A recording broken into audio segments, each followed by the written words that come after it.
Hello students, आज हम trigonometry chapter की ये एक्सरसाइज 8.2 का फोर्थ सम सॉल्व करेंगे।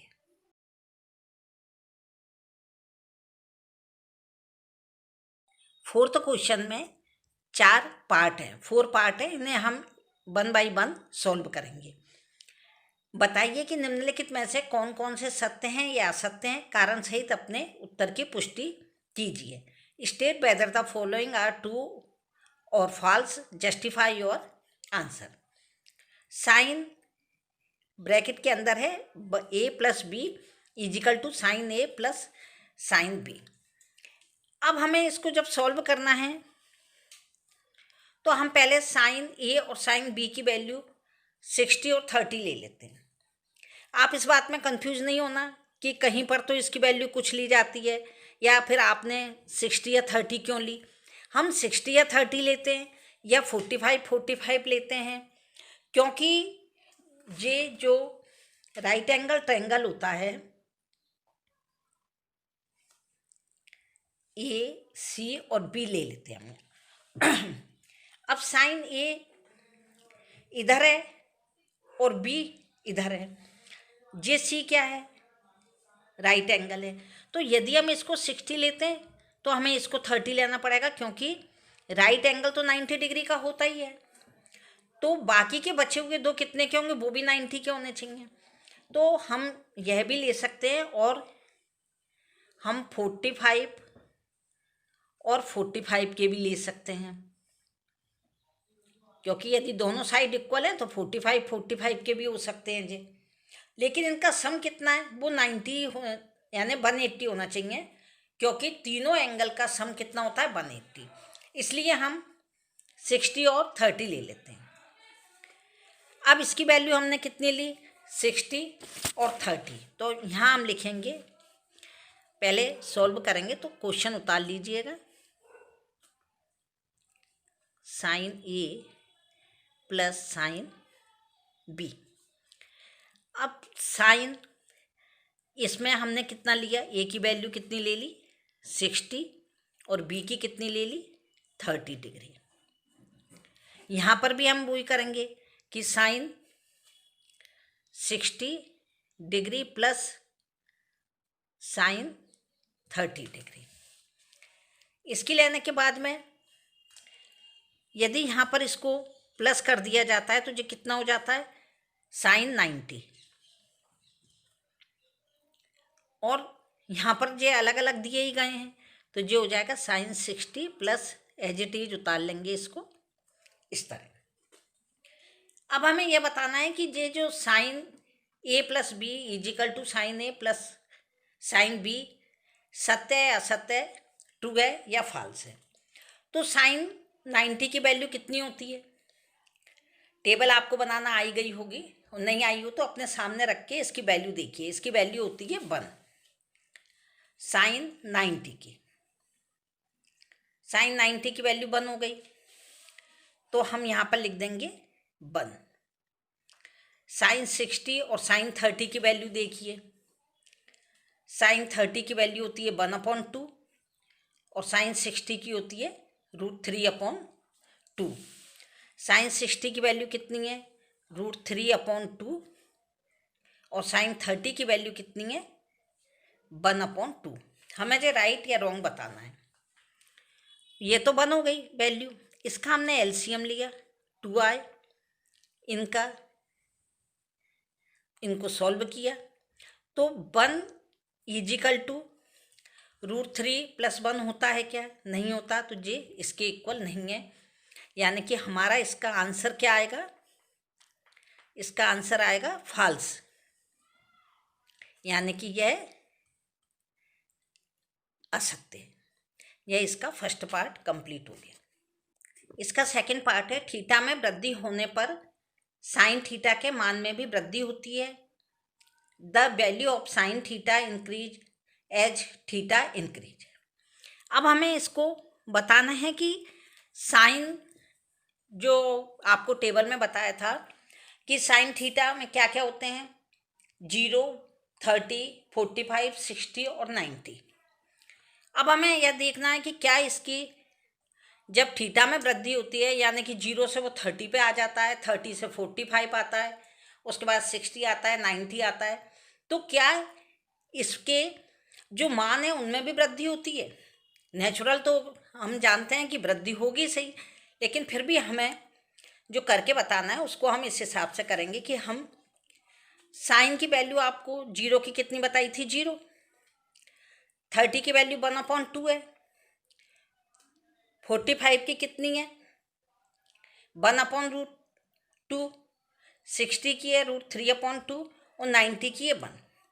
अब इसमें आपको अच्छी तरह समझ में नहीं आ पाएगा क्योंकि 0 से 1/2 क्या होते हैं, थोड़े बड़े होते हैं, तो इसमें इंक्रीज हो रही हैं जी, यानी कि सब बढ़ रही हैं। तो 1/2 को यदि इसका डिवाइड करते हैं, मैं वैसे आपको कैलकुलेटर से करवा देती, लेकिन कैलकुलेटर अलाउ नहीं होता परीक्षा में, इसलिए मैं आपको बिना कैलकुलेटर के ही करवा रही हूँ। जब 1 में हम 2 का डिवाइड करते हैं, 1 में यदि हमने 2 का डिवाइड किया तो यहाँ पर ये आ गया 10 आ गए और पॉइंट लग के जी कितना हो गया 0.5, यानी 0 से जे वैल्यू बढ़ के कितनी हो गई 0.5 हो गई। अब 1/√2 की वैल्यू कितनी हो, इसका मान कैसे निकालेंगे? कैलकुलेटर में तो आप इसको कर सकते थे आसानी से, लेकिन मैं इस तरह बता रही हूँ। 1 की वैल्यू 1 होती है और √2 की वैल्यू होती है 1.414।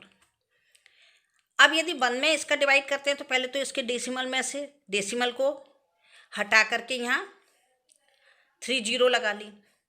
अब इसका यदि हम डिवाइड करते हैं तो 1414 में यदि 1000 का डिवाइड कर इसमें यदि हम 1000 में यदि 1414 का डिवाइड करते हैं तो 0 आ जाएगा पहले, क्योंकि ये नंबर बड़ा है ये छोटा है। फिर पॉइंट लगा के हम एक 0 और लगा लेंगे। जब हमने एक 0 इसकी और लगा ली तो इसकी कितनी आ जाएगी, ये यहाँ पर 14 हो रहे हैं तो 14 7 जाके आसपास हम कर लेते हैं, तो ये कितनी आ जाएगी 7 चौक 28, 7 एकम 7 और 2 9, 7 चौक 28, 7 एकम 7 और 2 9, इस तरह से जो वैल्यू आ जाएगी। तो जब ये 0.7 आ गई, वैसे इसकी वैल्यू 0.707 आ जाएगी, लेकिन फर्स्ट डिजिट भी यदि हम लिखते हैं तो इसकी वैल्यू आ गई 0.7, यानी 0 से बढ़ के जो क्या हो गई वैल्यू 30 की 0.5 हो गई, 45 की 1/√2 थी तो ये 0.8 हो गई, 7 हो गई। अब √3/2 है किसकी वैल्यू 60 की, तो √3 की वैल्यू कितनी होती है 1.732। इसका डेसिमल हटा दिया तो यहाँ पे कितना आ गया 1000। 2 नीचे 2 है तो 2 लगा देंगे हम, तो 2000 हो गया। अब 1732 में हमने डिवाइड किसका किया 2000 का, तो पहले 4 डिजिट हैं, जो भी 4 डिजिट हैं, जो 2000 है, जो 1732 है, तो डिवाइड नहीं जा रहा तो 0 यहाँ लगा दी और 0 लगा के यहाँ पॉइंट लगा दिया। अब इसका डिवाइड कितनी बार जा रहा है 8 टाइम, क्योंकि 8 2 जा 16 और ये 0 हो गए।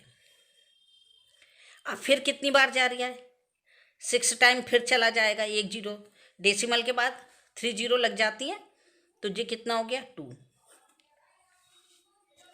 फिर कितनी बार जा रही है, फिर भी आगे ये बढ़ता जाएगा, इसलिए अपन इसको केवल 0.8 ले लेते हैं, 0.8, और उसके बाद आ रहा है 1।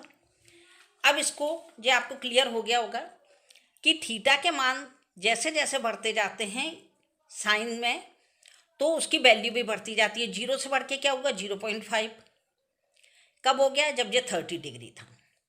45 पे कितना हो गया 0.7, जो 0.5 से बड़ा है।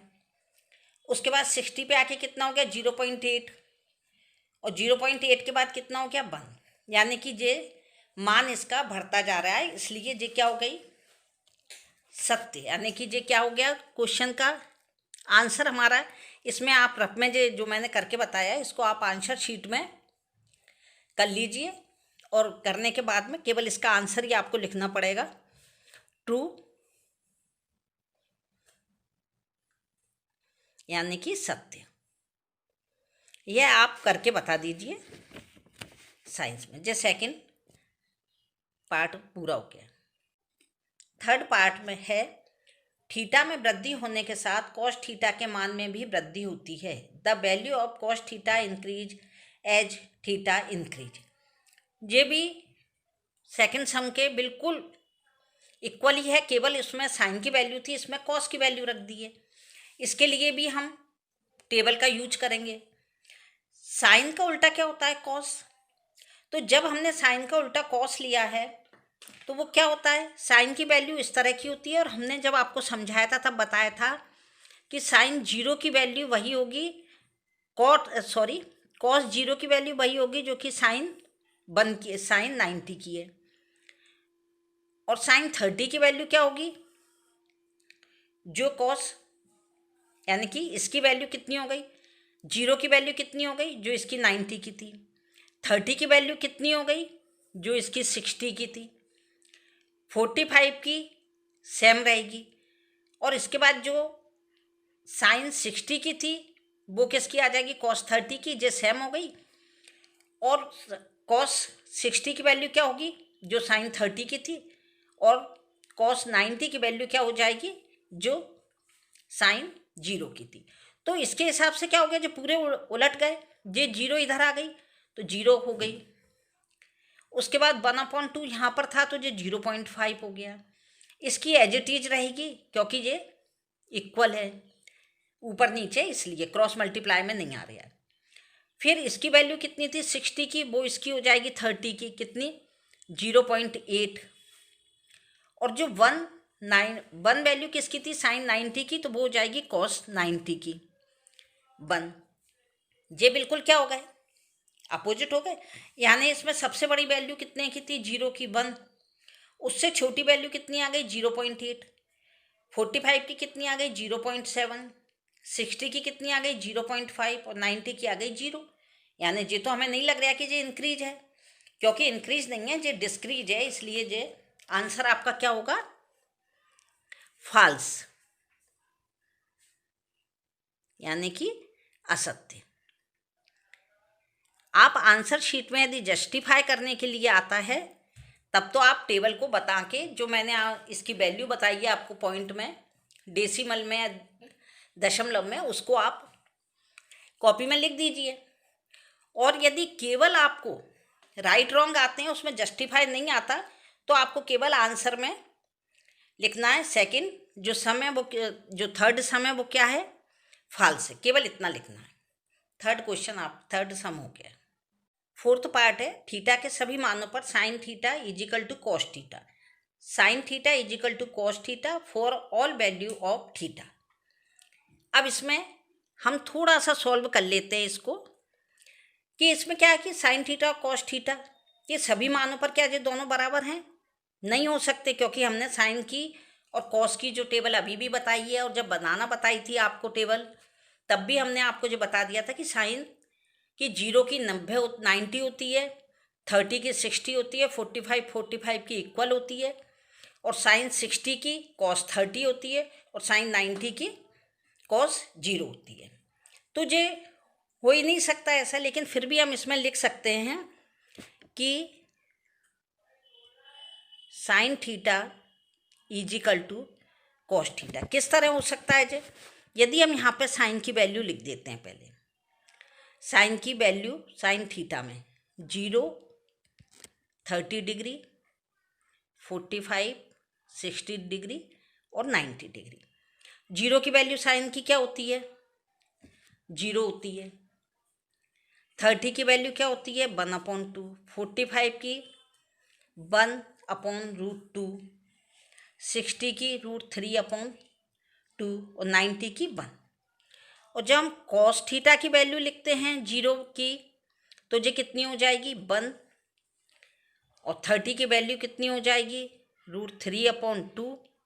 45 की यही रहेगी एज इट इज जो साइन की है, और 60 की हो जाएगी 1/2 और 90 की हो जाएगी 0। तो जो वैल्यू यहाँ पे 0 है, इसकी वैल्यू यहाँ 1 है, यहाँ 1/2 है, यहाँ √3/2 है। 45 की दोनों की इक्वल है, जे भी डिफरेंट है और जे भी डिफरेंट है, इसलिए क्या हो गया जे साइन थीटा की वैल्यू इसके इक्वल नहीं हो सकती कॉस थीटा के। तो इसका आंसर भी क्या आएगा, फॉल्स, यानी असत्य। ये हमारा फोर्थ पार्ट कंप्लीट हो गया। यह फिफ्थ पार्ट है। a = 0 डिग्री पर कॉट ए परिभाषित नहीं है। Cot A is not defined for a = 0। अब जब हमने इसकी टेबल देखी है तो इसको चाहे तो आप टेबल को निकाल कर सामने रख लीजिए, क्योंकि कॉट ए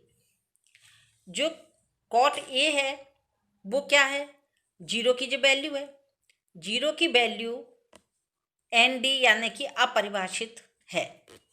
तो इसे हम क्या लिखेंगे,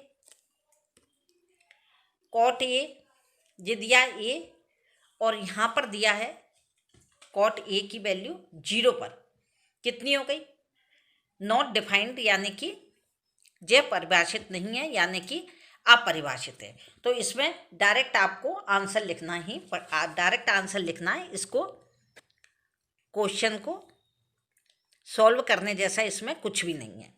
तो ये क्या आ गया, सत्य, यानी कि ट्रू। ये आपका फोर्थ क्वेश्चन के साथ ही 8.2 खत्म हो गई है। यदि आपको हमारी ये वीडियोज पसंद आ रही हों तो आप हमारे चैनल को सब्सक्राइब करना न भूलें। Thank you.